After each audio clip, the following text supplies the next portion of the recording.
Class 6 এর একটি কোষে দেখি 12তে অঙ্ক আছে 6 এর দাগের কোন বৃহত্তম সংখ্যা দিয়ে 306, 810, 2214কে ভাগ করলে প্রতি ক্ষেত্রে কোনো ভাগশেষ থাকবে না তা হিসেব করে লিখি। দেখি বইটা একবার।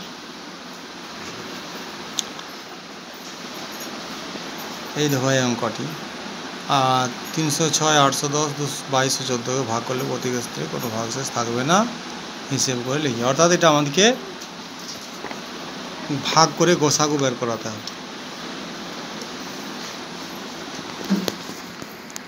ভাগ পদ্ধতিতে গোসাগু করতে হবে। ওকে, প্রথমে আমরা করব কি 306, 810 আর একটা আছে 306, 810 আর 2214 রয়েছে।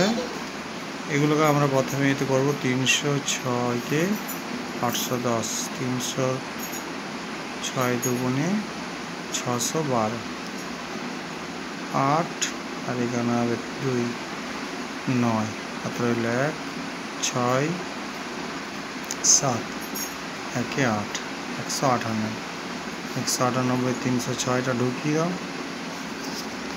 198 দুগুণে কত হবে, বেশি হয়ে যাবে, তাহলে এইটা হবে 198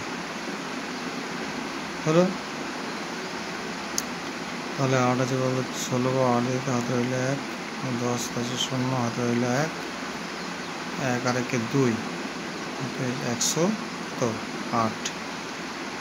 তাহলে হবে এখানে 198, 198 1কে 108 1কে 108, ঠিক আছে। এখানে 0 এখানে 9, 90, 108, 90 1কে 90, 8 18।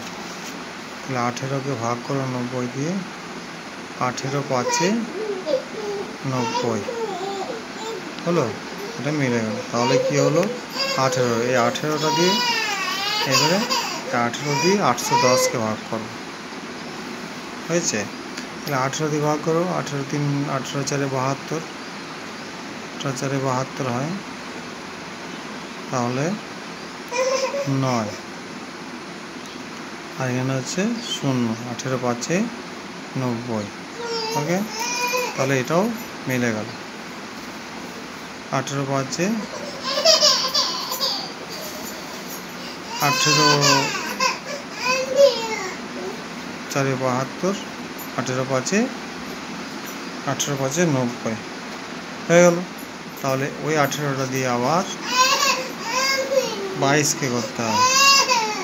18 দিয়ে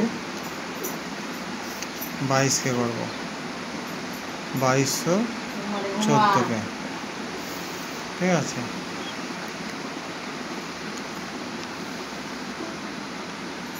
তাহলে হচ্ছে কত হলো 18 1কে 18, তাহলে কত হবে 4, 1 নামালাম, 18 1কে 18, এই 18 2 36 হবে, কারণ 41 আছে।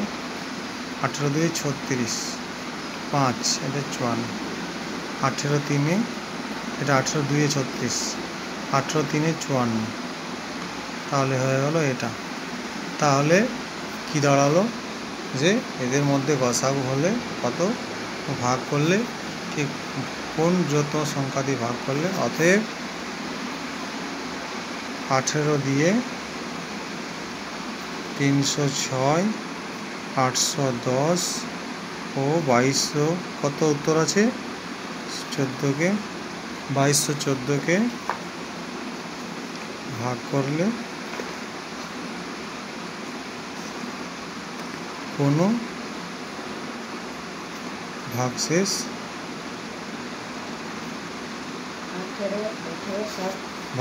থাকবে না, তাহলে কোনো ভাগশেষ থাকবে না তা হিসেব করি। তাহলে 18, তাহলে 18 দিয়ে এটাই উত্তর হবে। তাহলে ওকে। তাহলে যারা আমাদের অঙ্কটি দেখলে তারা আমাদের অঙ্কটিকে লাইক করে দেবে আর আমাদের চ্যানেলটিকে সাবস্ক্রাইব করে দেবে। পরের ভিডিওর জন্য দেখতে থাকুন।